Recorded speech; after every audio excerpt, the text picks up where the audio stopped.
കോഴിക്കോട്ടെ PSC code വിവാദത്തിൽ ആരോപണ വിധേയനായ പ്രമോദ് കോട്ടൂളിക്കെതിരെ നടപടി ആവശ്യപ്പെട്ട് CPM ടൗൺ ഏരിയ കമ്മിറ്റി 21-അംഗ ഏരിയ കമ്മിറ്റിയിൽ യോഗത്തിൽ പങ്കെടുത്ത 18-ൽ 14 പേരും പ്രമോദിനെ പുറത്താക്കണമെന്നാവശ്യപ്പെട്ടു. അന്വേഷണം നടത്തി തീരുമാനം അറിയിക്കാമെന്ന് ജില്ലാ സെക്രട്ടറി ഉറപ്പു നൽകി.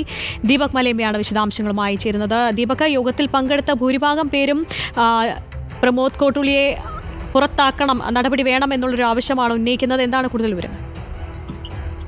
ഇന്ന് രാവിലെ CPIMന്റെ ജില്ലാ സെക്രട്ടറി P. മോഹൻ മാധ്യമങ്ങളെ കണ്ട ഘട്ടത്തിൽ അറിയിച്ചത് ഇത്തരത്തിൽ ആരോപണങ്ങളൊന്നും തന്നെ തനിക്ക് അറിയില്ല, പരാതി ഉണ്ടോ എന്നുള്ളത് സംബന്ധിച്ച വിവരങ്ങളൊന്നുമില്ല എന്നുള്ളതായിരുന്നു. പിന്നീട് ടൗൺ ഏരിയ കമ്മിറ്റിയുടെ യോഗത്തിൽ അദ്ദേഹം പങ്കെടുക്കുകയും ചെയ്തു. ആ ഘട്ടത്തിലും ഇത് തെരഞ്ഞെടുപ്പ് അവലോകന യോഗം മാത്രമാണ് പ്രധാനമായും അജണ്ട എന്നുള്ളത് പറയുകയും ചെയ്തു. പക്ഷേ യോഗത്തിന്റെ ഒരു ഘട്ടം കഴിഞ്ഞപ്പോഴാണ് പ്രധാനമായുമുള്ള ഇത്തരം ആരോപണങ്ങൾ, ആക്ഷേപങ്ങളൊക്കെ തന്നെ അംഗങ്ങൾ ഉന്നയിച്ചു തുടങ്ങിയത്. 21-അംഗ ഏരിയ കമ്മിറ്റിയിൽ 18 അംഗങ്ങളാണ് ഇന്ന് പങ്കെടുത്തത്. അതിൽ 14 അംഗങ്ങളും പ്രമോദ് കോട്ടൂളിയെ പുറത്താക്കണമെന്നുള്ള ആവശ്യം മുന്നോട്ട് വെച്ച് രംഗത്തെത്തി. പ്രത്യേകിച്ച് വലിയ തരത്തിൽ പാർട്ടിക്ക് നാണക്കേടുണ്ടാക്കുന്ന നീക്കങ്ങൾ പ്രമോദ് കോട്ടൂളിയുടെ ഭാഗത്ത് നിന്ന് ഉണ്ടായി എന്ന് ചൂണ്ടിക്കാണിച്ചുകൊണ്ടാണ് ആ 14 അംഗങ്ങൾ നിലപാട് വ്യക്തമാക്കിയത്. 4 പേർ പ്രമോദ് കോട്ടൂളിയെ അനുകൂലിച്ച് രംഗത്ത് വരികയും ചെയ്തു. 3 അംഗങ്ങൾ ഇന്ന് യോഗത്തിൽ പങ്കെടുക്കുകയും ചെയ്തിട്ടില്ല. ഇതിൽ പ്രധാനപ്പെട്ട കാര്യം എന്ന് പറയുന്നത് പ്രമോദ് കോട്ടൂളിക്കെതിരെ മുൻപും പലവിധത്തിലുള്ള പരാതികൾ ഉയർന്നിട്ടുണ്ട്.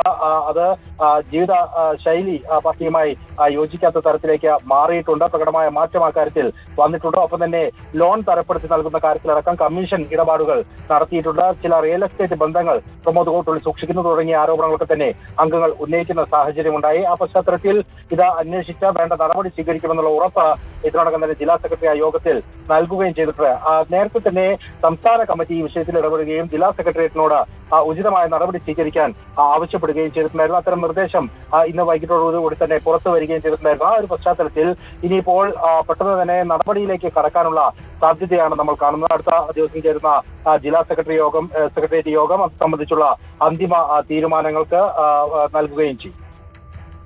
ശരി, യോഗത്തിൽ പങ്കെടുത്ത 18 പേരിൽ 14 പേരും പ്രമോദ് കോട്ടൂളിക്കെതിരെ നടപടി വേണം എന്നുള്ളൊരു ആവശ്യമാണ് ഉന്നയിച്ചിരിക്കുന്നത്. ദീപക് മലയമ്മയാണ് വിശദാംശങ്ങൾ നൽകിയത്.